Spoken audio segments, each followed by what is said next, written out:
আমরা এসেছি সকাল থেকে কেন্দ্র পরিদর্শনে ছিলাম। আমরা বারবার আজকে সকালে যতজন সাংবাদিক আমার সামনে এসেছে, আমি সকলকে বলেছি যে আজ কোনো অভিযোগ করতে চাই না। একটা দীর্ঘ সময় পর গণতন্ত্রকে আমরা উদযাপন করতে চাই, গণতন্ত্র প্রক্রিয়াকে। কিন্তু দুপুরের মধ্যে আপনারা দেখতে পেয়েছেন অমর একুশে হল এবং রোকেয়া হলে আমরা ব্যালটে আমরা দেখেছি পূরণকৃত ব্যালট শিক্ষার্থীদেরকে দেওয়া হয়েছে।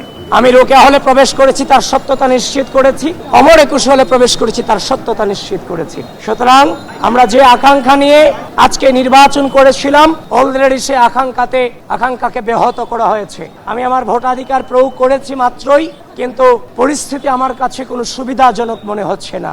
গণতন্ত্র, মানবাধিকার এবং মানুষের বাক স্বাধীনতাকে হরণ করার নতুন খেলা এবং অপচেষ্টা চলমান চলছে চারদিকে। আমি এই মুহূর্তেও দাঁড়িয়ে চারদিকে যে ভোটাধিকার চলছে, যে কয়জনই ভোট দিচ্ছে, যদি কোনো অনাবাসিক শিক্ষার্থী এখনো পর্যন্ত ভোটাধিকার প্রয়োগে আপনারা না দিয়ে এখনো বাসায় থাকেন, আমি আপনাদেরকে আহ্বান করছি ভোটাধিকার প্রয়োগ করার জন্য আসুন। কিন্তু যে অনাকাঙ্ক্ষিত ঘটনাগুলো চারদিকে ঘটছে, নির্বাচন কমিশন এবং বিশ্ববিদ্যালয় প্রশাসন এগুলোর বিরুদ্ধে এখনো পর্যন্ত ব্যবস্থা নিতে সম্পূর্ণভাবে ব্যর্থতার পরিচয় দিয়েছে।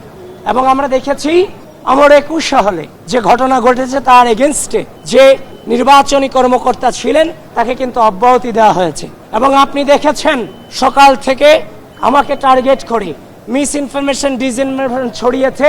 এবং খুব দুঃখ লাগে যে মেইনস্ট্রিম মিডিয়াগুলো পর্যন্ত আজকে, আপনারা সাংবাদিক যারা আছেন, আপনারা তো একটা জিনিসের তথ্য যাচাই করার দায়িত্ব আপনারা বলেছেন আমি নাকি আচরণবিধি লঙ্ঘন করে কেন্দ্রে প্রবেশ করেছি।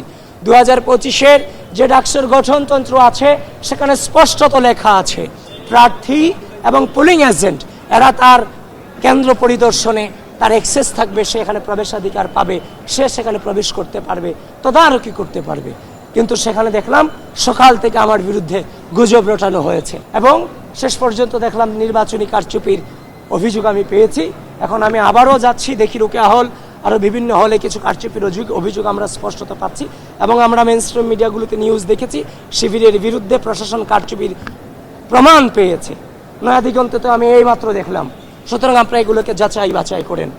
বাংলাদেশে ঢাকা বিশ্ববিদ্যালয়ের মাটিতে বাংলাদেশের স্বাধীনতা, সার্বভৌমত্বকে, মানুষের গণতান্ত্রিক অধিকারকে, মানুষের বাক স্বাধীনতাকে যারা বিশ্বাস করে না, ঢাকা বিশ্ববিদ্যালয়ের শিক্ষার্থীরা তাদেরকে কখনোই মেনে নেবে। পদ্মা সেতু, মেট্রো রেল এবং এলিভেটেড এক্সপ্রেসওয়ে নির্মাণের গর্বিত অংশীদার বসুন্ধরা সিমেন্ট।